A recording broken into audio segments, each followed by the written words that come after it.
Comment manifester l'abondance financière sans le bullshit wouhou, sans les techniques marketing de tous ceux qui veulent vous faire croire que travailler plus, ça va vous faire obtenir plus. C'est littéralement faux.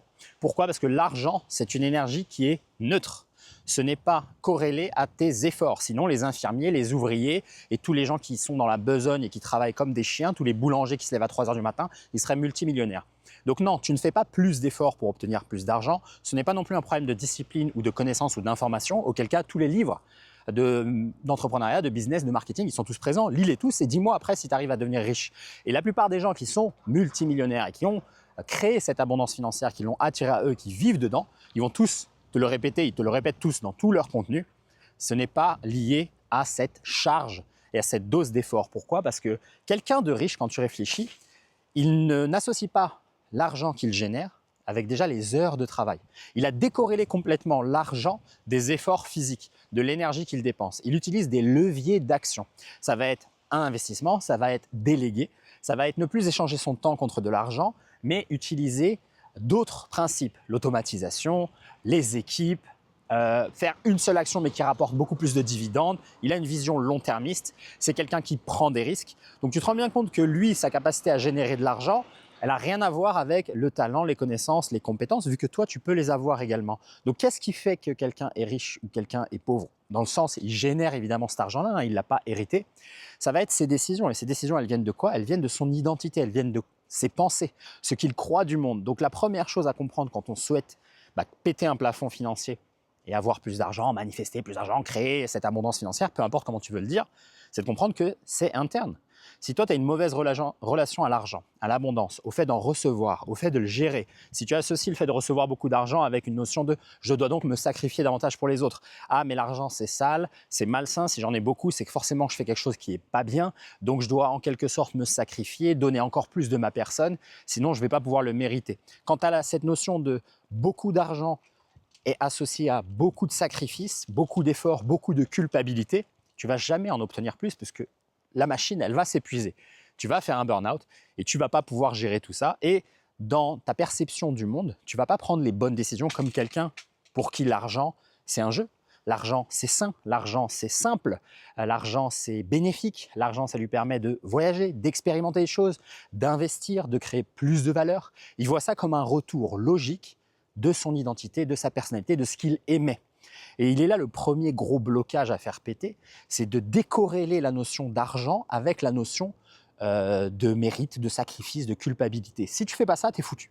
Deuxième point, c'est de se dire que si moi je veux gagner plus d'argent, je veux en obtenir plus, je dois devenir quelqu'un qui le mérite, dans le sens, je dois devenir quelqu'un qui vibre à la même fréquence que cet argent, c'est-à-dire dont l'identité correspond à l'identité de quelqu'un qui a beaucoup d'argent, reçoit beaucoup d'argent, gère beaucoup d'argent. Exemple concret, va dans un café, dans un hôtel de luxe, assis-toi à côté d'un mec où objectivement le gars il brasse. Tu vois, il est dans une chambre de luxe, il est, je sais pas, extrêmement bien habillé.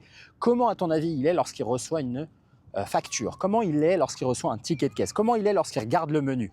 Est-ce qu'il va regarder les prix? Est-ce qu'il va regarder que les titres? Est-ce qu'il va se dire qu'est-ce que moi je veux? Comment je me sens aujourd'hui? Quelle boisson, quel repas je vais prendre? Ou bien il va paniquer, il va se dire non, il va faire ses petits calculs. Dans les micro-interactions dans ta journée, toutes les émotions par lesquelles tu vas passer lorsque tu vas être confronté à des scénarios comme celui de recevoir un menu, de recevoir une facture ou quoi que ce soit, c'est ça qui va indiquer l'identité que toi tu as vis-à-vis de l'argent, donc la fréquence à laquelle tu vibres. Tu te rends bien compte qu'un mec qui est riche, il est à l'aise avec l'argent. Non pas parce qu'il en a beaucoup à la banque, mais parce que lui sait que ça ne vaut rien. Ce n'est pas au-dessus de lui, il est au-dessus de l'argent. Lui est quelqu'un qui, de toute façon, mérite de vivre cette vie-là. Et comme tous les millionnaires et les milliardaires, dès qu'ils sont banqueroutes, ils arrivent à refaire leur fortune. Tous, il n'y en a aucun qui devient multimillionnaire et qui perd tout d'un coup et n'arrive pas à le refaire. Pourquoi? Parce qu'il se dit, je sais faire de l'argent, je mérite de faire de l'argent, c'est facile pour moi. Donc voilà, j'en suis détaché. Détaché pas dans le sens ça ne m'intéresse pas, ça ne me plaît pas. Non, j'adore l'argent, j'adore en avoir, j'adore en faire, mais ça ne me contrôle pas. Et là, la différence entre la mentalité de pauvre et la mentalité de riche. Les pauvres aiment se dire moralement plus justes et supérieurs aux riches, mais ils sont pires. Ils sont beaucoup plus méchants, beaucoup plus mesquins, beaucoup plus radins et beaucoup plus attachés à l'argent. Preuve en est, ils n'en ont pas beaucoup.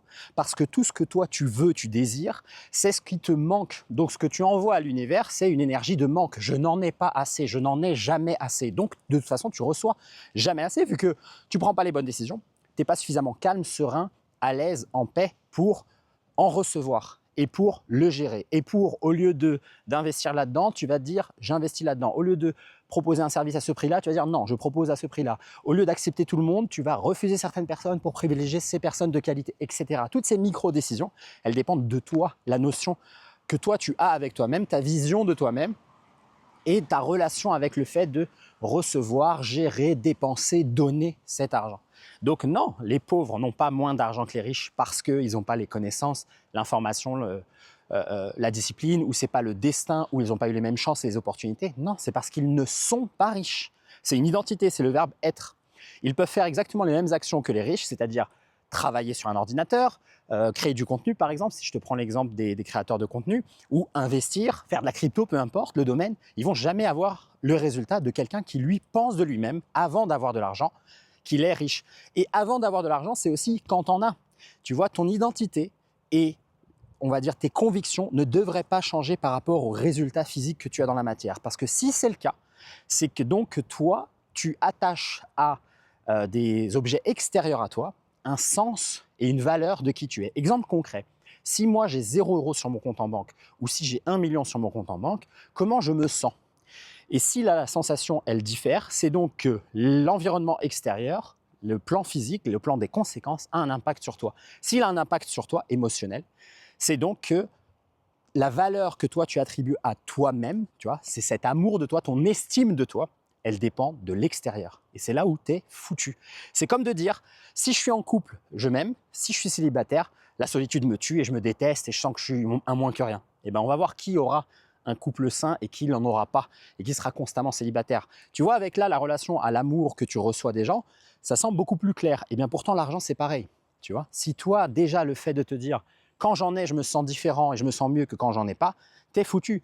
Tu devrais, toi, te contrôler, te gérer émotionnellement pour faire en sorte que, indépendamment des résultats physiques, ton monde interne ne change pas. Et lorsque ton monde interne ne change pas dépendant les résultats physiques, peu importe le domaine, mais en particulier avec l'argent, c'est là où tu arrives à créer, générer, et manifester et attirer cet argent. Pas par magie, mais par cohérence. Si moi, à l'intérieur de moi, avant même d'avoir 1 million d'euros, je me sens déjà comme un millionnaire, eh bien les actions que je vais prendre, les formations que je vais acheter, les lieux dans lesquels je vais me balader, le type de choix de travail que je vais faire, il va être totalement différent de quelqu'un qui, de base, ne croit pas qu'il mérite. Exemple concret, si toi et moi, on est tous les deux, on a 20 ans, moi, je pense que je mérite d'être multimillionnaire et toi, tu ne penses pas que tu mérites d'être multimillionnaire, tu ne penses pas que c'est quelque chose qui est dû et c'est inévitable et c'est ta destinée, qu'est-ce que toi, tu vas choisir? Tu vas choisir le salariat, là où moi, je vais le refuser catégoriquement. Je préférerais galérer 5 ans jusqu'à trouver comment générer cet argent plutôt que devenir esclave de quelqu'un d'autre et travailler pour les rêves de quelqu'un d'autre.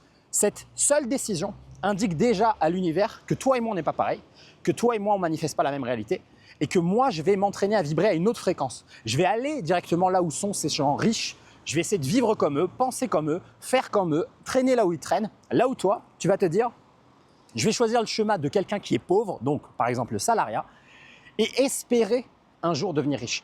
Espérer que dans les week-ends, j'ai un peu de temps pour m'éduquer sur l'immobilier ou sur quoi que ce soit d'autre, ce qui est exactement l'opposé de la trajectoire de quelqu'un qui est devenu riche par lui-même parce que lui n'a jamais fait ça. Tu n'auras jamais l'histoire du mec qui a fait des efforts et qui a réussi en parallèle d'un premier métier ou peu importe à générer des revenus. Ça n'existe pas. Ça n'existe pas.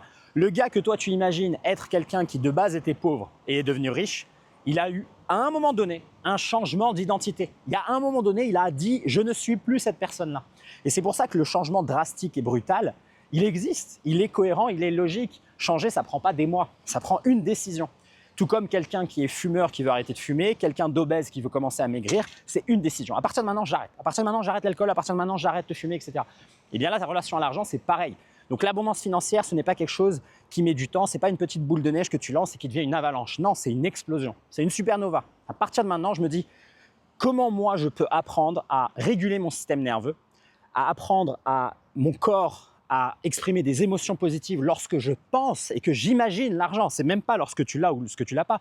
C'est dans ton imaginaire. Pourquoi? Parce que ton système nerveux, il fait pas la différence entre l'imaginaire et le réel.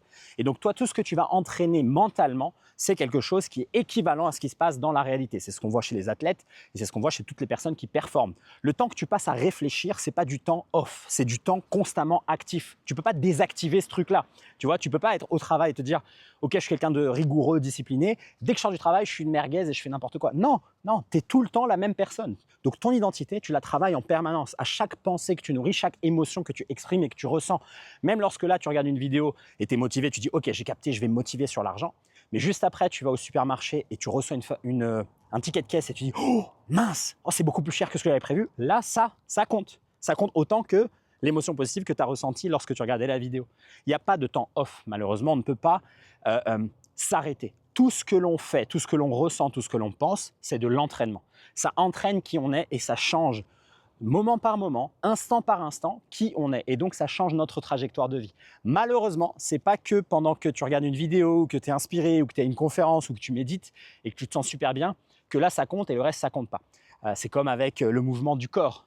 Si tu t'assois et tu t'allonges et tu marches mal et tu as une mauvaise posture toute la journée, même si tu fais 20 minutes de crossfit ou 30 minutes de yoga, ça ne va pas changer les effets néfastes sur ta colonne vertébrale, tes hanches et tes épaules. Et bien c'est pareil avec ta mentalité. L'entraînement, il est permanent, il est constant. Alors évidemment, c'est génial et moi, c'est ce que je recommande et j'ai même un outil pour ça, d'avoir un moment dans la journée qui est dédié à cet entraînement du système nerveux et de cette mentalité et apprendre à son corps à ressentir les émotions positives vis-à-vis de l'argent et changer progressivement avec de l'entraînement cette relation qu'on a vis-à-vis de l'abondance. Bien sûr que c'est important, mais attention, c'est le 80-20, c'est la loi de Pareto. N'oubliez pas tout le reste du temps. Vous allez être testé à chaque instant, lors de chaque conversation, chaque contenu que tu écoutes, chaque échange que tu as avec quelqu'un, chaque même idée que tu laisses pénétrer ton système nerveux, parce que des fois, c'est les idées des autres, c'est même pas les tiennes. C'est tes parents qui, eux, viennent de la misère et qui t'ont inculqué que tu sais, gagner beaucoup d'argent, c'est pas bien, c'est pas bon, il y a forcément quelque chose de louche. Ou bien, à l'inverse, tu dois vraiment le mériter, tu dois vraiment galérer, gagner, trimer. Ça, c'est leur croyance. En vérité, personne ne te dit de les accepter. Donc toi, tu as à n'importe quel moment, même lors des conversations avec ces gens-là, tu dois faire ce pas de côté pour t'observer et te dire attends, qu'est-ce que je laisse rentrer là dans ma narration interne? Est-ce que ça va me servir pour la suite? Est-ce que moi, je dois accepter ça comme absolument vrai? Donc, ça va te permettre déjà de jeter pas mal de croyances qui t'empêchent de devenir ou de manifester cette abondance financière. Et quand je dis manifester, c'est actif, c'est une création active. C'est pas je reste passif et j'attends que ça vienne. Bien évidemment que non.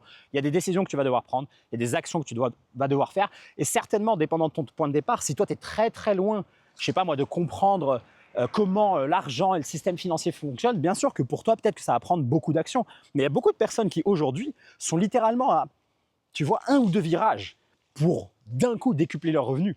Mais parce qu'ils s'imaginent, parce qu'ils croient absolument vrai que ça doit prendre 6 mois ou 1 an, et bien voilà pourquoi ils font ça. Il y a une loi qui est très connue qui est que le travail prend toujours le temps qu'on lui alloue. Si toi tu te dis moi pour réaliser cette tâche ça va me prendre 8 heures, ça va vraiment te prendre 8 heures. Si tu dis non, c'est en 1 heure c'est fait, c'est torché, bon bah c'est bon. Là c'est de la même manière, si tu dis moi la semaine prochaine j'ai 10 000 euros, ton cerveau, et évidemment, il faut maintenir cette croyance et cette conviction émotionnelle. Je ne te dis pas que c'est facile. Si toi, tu as des doutes en permanence, bien sûr que ça va être plus difficile. Mais si toi, tu arrives à te discipliner et à te dire, mais non, mais en fait, moi, j'y crois vraiment que c'est possible, eh bien, tu vas voir, même sans connaissance et sans information, ton cerveau, lui, il va commencer à filtrer la réalité grâce au système d'activation réticulaire, qui est cette petite partie à la base de ton cerveau qui te permet de filtrer le réel.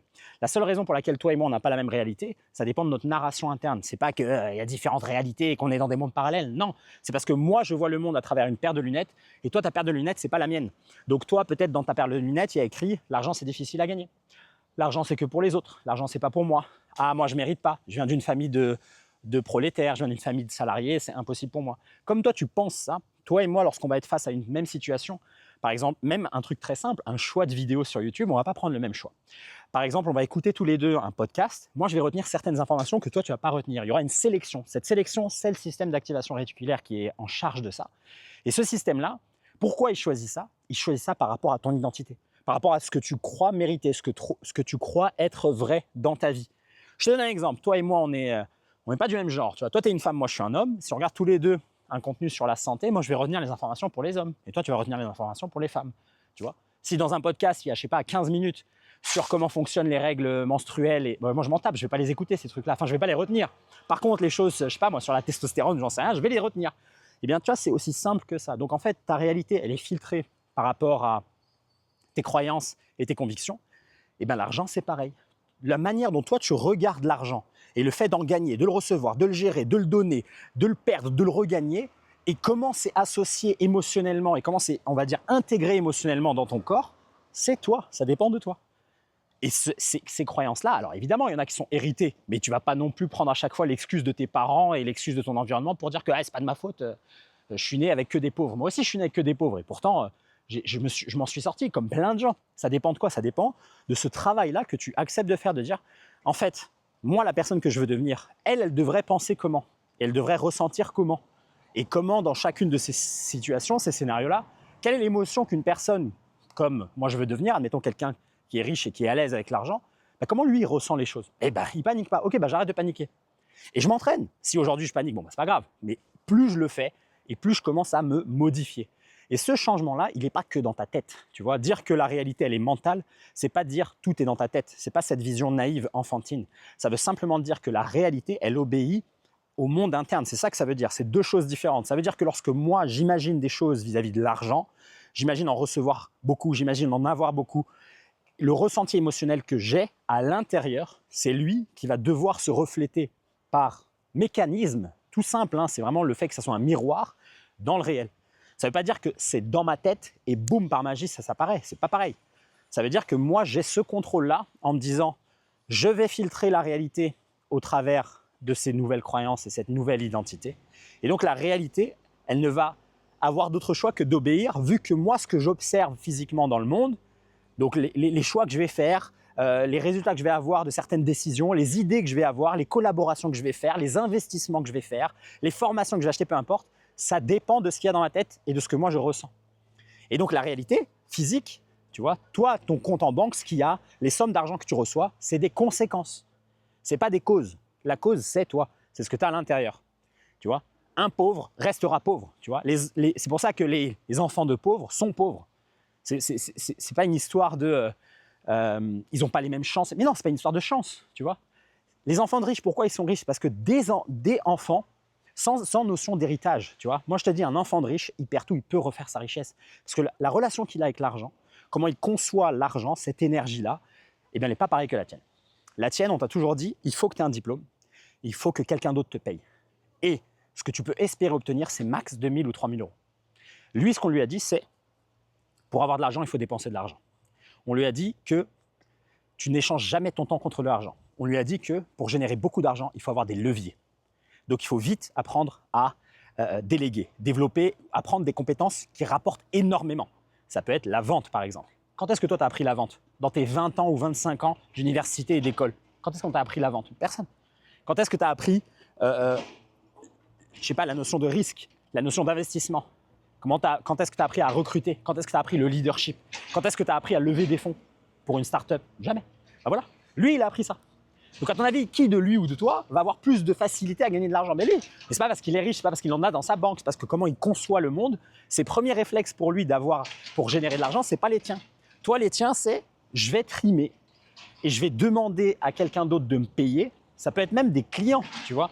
Là où toi, ton premier réflexe, c'est peut-être de travailler salarié. Ensuite, tu évolues un peu, tu montes ton niveau de conscience, tu changes un peu ton identité, tu dis « Ok, j'arrête le salariat, je deviens freelance. » Tu as l'impression d'avoir fait un grand pas en avant. Mais non, tu échanges toujours ton temps contre de l'argent, tu vois. Sauf que c'est fait de manière différée maintenant. Et ensuite, tu dis « Ok, je vais devenir entrepreneur. » Donc, vas-y, je me mets à mon compte. Et non, maintenant, tu es encore esclave de tes clients, tu vois. Ils te payent pas, tu es quand même en train de charbonner, tu fais tes contenus, tu fais ci, tu fais ça, ou bien tu as ta boutique. Donc, tu es encore en train d'échanger ton temps contre de l'argent. Tu peux aller après, étape suivante, c'est généralement la partie coaching ou consulting. Et là, rebelote, tu es encore esclave. Non, sans ces gens-là, tu n'as pas d'oseille. Et sans ton temps pendant les consultations et les coachings, tu n'as pas d'oseille. Donc, tu es encore dans ce paradigme temps égale argent. Là où lui, le fils de riche, son premier réflexe, c'est rien de tout ça. Là où toi, cette aventure de salarié, freelance, entrepreneur, consultant, c'est déjà 10 ou 15 ans de ta life pour apprendre tout ça et arriver à t'élever en dehors du rang, on va dire, un peu de salarié classique et de mec qui travaille pour les rêves de quelqu'un d'autre. Mais tu es encore dans mon temps, c'est mon argent. Lui, son premier jet, c'est pas ça. Son premier geste, c'est, tu sais quoi, je vais réfléchir, je vais regarder le marché, je vais faire une étude de cas, je vais regarder toutes les pubs, par exemple, pour ce produit, et je vais lancer un site, je vais demander des levées de fonds à un gars. Donc déjà, lui, il part, il a déjà plus d'argent que toi le premier jour, tu vois, parce qu'il a fait, je sais pas moi, des levées de fonds. Et ensuite, premier réflexe, c'est je vais déléguer des choses que moi, j'ai pas envie de faire. Et ensuite, je vais prendre des risques, je vais faire de la publicité. Pourquoi je vais me casser le cul à moi faire les choses? C'est un ouf, tu vois. Et là, boum, il regarde les chiffres, il regarde les ROI, et il se dit, voilà, en quelques mois, j'ai fait l'étude de marché, j'ai regardé l'idée, comment pénétrer le marché. Si j'ai les compétences, je le fais. Si je ne l'ai pas, direct, je délègue. Et ensuite, boum, je vais de manière agressive, je dépense de l'argent, faire de l'argent. Là où toi, jamais de ta vie, tu as dépensé de l'argent, faire de l'argent, comme réflexe. Au bout d'un moment, tu le fais. Tu vois, tu as compris qu'il y avait un petit peu des choses à faire. Mais lui, c'est son premier truc. Et elle est là, la diff. Et donc, c'est ça la mentalité qu'il faut développer. Alors, ça ne veut pas dire là, arrête ton taf et commence à mettre de l'argent dans la publicité. Ce n'est pas ça la leçon de cette vidéo. La leçon de cette vidéo, c'est vraiment de comprendre que l'abondance financière, c'est quelque chose que toi, tu vas attirer à toi et tu vas pouvoir expérimenter et vivre lorsque et uniquement lorsque ton monde interne, il va être cohérent avec cette abondance financière. Tu ne peux pas avoir la réalité qui est incohérente par rapport à ton monde interne. Tu as littéralement la vie que tu mérites, tu as l'argent que tu mérites, tu as les finances que tu mérites, tu ne peux pas avoir quelque chose d'autre. L'univers, il ne se trompe jamais. C'est Amazon. La commande que tu envoies, elle arrive tout le temps. C'est même Amazon Prime, je te dirais. Donc quand toi, tu dis moi, je veux devenir riche parce que je manque d'argent et j'ai peur d'en manquer, l'univers se dit ok, tu manques d'argent, tu as peur d'en manquer, je vais t'envoyer plus de circonstances. Tiens, je t'envoie des nouvelles dettes. Tiens, je t'envoie des choses qui cassent. Tiens, je t'envoie un peu d'argent, mais boum, ça collapse. Tu n'arrives pas à le maintenir. Parce que dans ta tête, au fond, tu penses que tu ne mérites pas. Tu penses que c'est un coup de bol. Tu penses que tu l'as fait une fois, mais tu ne vas pas pouvoir le refaire. Tu penses que max, tu pourras faire 10 000 euros par mois et c'est le max, max, max et jamais plus. Voilà pourquoi tu plafonnes, tu vois. C'est tout. Donc, le vrai travail pour attirer cette abondance financière, et c'est ce que tous les autres gourous du marketing et machin, ils vont jamais te dire, parce que eux, en fait, ils le vivent, tu vois. Eux, c'est tellement imprégné dans leur identité que eux, ils s'en rendent même pas compte, tu vois ce que je veux dire. Eux, ils sont là, ils se disent, je vais donner plein de conseils que moi j'applique, tu vois, mes tunnels de vente, comment faire des publicités, des stratégies, etc. Mais le mec, en attendant, pour donner tous ces conseils, il t'a déjà pris son argent, tu vois. Ce mec-là, en fait, lui, il se rend pas compte, mais il est dans l'abondance financière parce qu'il se dit, tout ce que moi je raconte, de toute façon, je le monétise. Donc, qui je suis, c'est déjà un peu monétisé. Et ensuite, peut-être que lui, dans cette phase-là, il n'a pas encore débloqué les leviers ultimes d'abondance financière, mais par rapport à toi qui crois encore que c'est des connaissances qu'il te manque, lui, il est déjà ailleurs. Et donc, tous ces mecs-là, même, je ne vais pas dire qu'ils ont des mauvaises intentions, c'est pas vrai, il y en a qui ont des très très bonnes intentions, mais ils ne se rendent pas compte que le blocage principal, c'est celui-ci. Il est dans la relation que tu as avec l'argent, avec l'abondance. Tu ne pourras jamais attirer plus d'argent que ce que ton système nerveux n'est pas capable de tolérer. C'est impossible. Ton identité, si elle tolère maximum 2 000 euros par mois, tu vas toujours gagner 2 000 euros par mois. Pas plus, pas dans un coup de bol. Et même dans le cas où tu as un coup du sort ou un coup de bol où il y a un pote qui te donne de l'argent, garanti, dans les 2 mois qui viennent, tu vas les perdre. C'est comme quelqu'un qui est gros, qui pense qu'il ne mérite pas d'avoir un corps esthétique et un corps en bonne santé. Je t'assure, même s'il va en Thaïlande 3 semaines, se buter au Muay Thai et perdre 15 kilos, attends, laisse-le revenir en France et tu vas voir que dans 3 mois, il sera obèse encore. Parce que c'est qui il est, c'est son identité, c'est ce qu'il tolère. Et tu obtiens de la vie toujours ce que tu tolères. Si toi, tu es prêt à tolérer d'être payé 10 balles par heure, tu auras toujours 10 balles par heure. C'est tout. Peu importe la stratégie, la technique, peu importe, ça ne marche pas. Donc, ce qu'il faut faire, il faut faire ce que moi j'appelle un quantum leap. Il faut vraiment changer, shifter ton identité. Et ça s'entraîne évidemment. Et ça, c'est tant mieux. Mais c'est le seul moyen. Donc, je t'assure, regarde aucune autre vidéo faire plus d'argent tant que toi et ton identité, vous avez peur. Et vous êtes dans le manque. Et vous êtes dans l'incertitude. Et vous êtes dans le doute. Ça ne servira à rien.